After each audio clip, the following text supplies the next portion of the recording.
Hello, I'm Penny Ford. I'm chairman of the Longhorsley Local History Society. Tell us a little bit about what's been happening here on the Longhorsley Moor. We're unveiling a plaque to the World War I airfield that was situated just beside us here. The plaque was donated by the Airfields Conservation Trust, and we were delighted to be able to receive it.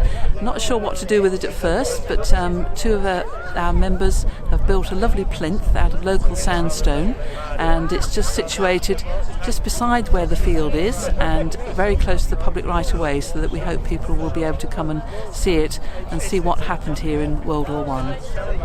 I imagine that to a lot of people they would have no idea that there ever been an airfield here. Is that right? No, I think it was a surprise to most of us in the village as well, actually, when we uncovered the history. But the aircraft came from the Cramlington Airfield in World War I, and it was 36 Home Defence Squadron. And they wanted airfields that they could use for just landing, I presume if they got into difficulties. So they started with one at Beacon Hill, and then in 1917 they opened the field here, and then they had a place for them to land at night. They were checking for the airships, and then also they also used it for day landing.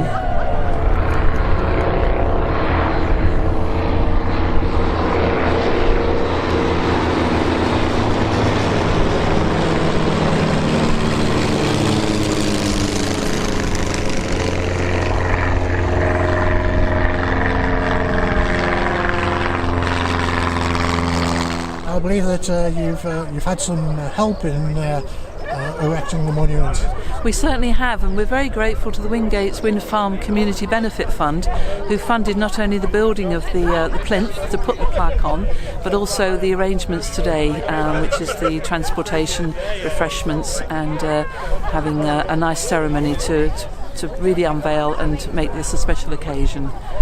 Now, we've just seen a remarkable fly past. Can you tell us a little bit about that, how it came about and who took part in it? Yes, well, these are pilots mainly from Airfield, and one of our members had a contact there, and apparently they love flying, and they also like flying for a reason. And so we've got 3 planes, I think, from Airshot and 2 from Stanton today, and they've come over specially. They've had a practice run, and they've come over specially today to give us a proper fly past for our ceremony. Now, it's true to say, isn't it, that apart from the plaque, people wouldn't see very much evidence of there being an airfield here, not much remains. No, that's right. I don't think there were ever any buildings here. There certainly were at Cramlington, but not here. I think it really was just a flat landing space. The only thing we've got left is an 800-yard section of fencing that was part of the airfield, but apart from that, that's it. And after such a long time, I think there's no remnants left of anything to do with the airfield. But you must think it's quite remarkable that 100 years on you're able to do this. That's right, and I think it's lovely that we can commemorate. I mean, those planes are so small when you see the little biplanes. They were flying Sopwith pups and that kind of thing, and that it's lovely that we can commemorate their bravery. They were spending their time looking for taking on the airships that might be attacking Newcastle, so it was vital work, but must have been very, very fraught with danger. And the airfield is right next to the Longhorsley Moor. Tell us a little bit about the moor, because I believe that the parish council also has a role in protecting the moor. That's right, yes. There's never been sort of really a proper ownership of the moor, and it's now in trust managed by the parish council.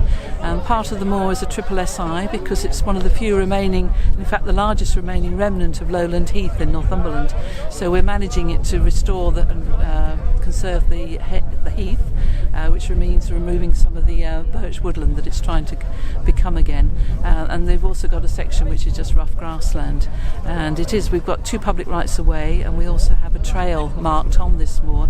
So we do hope people can come up and enjoy it, and be careful when they're here.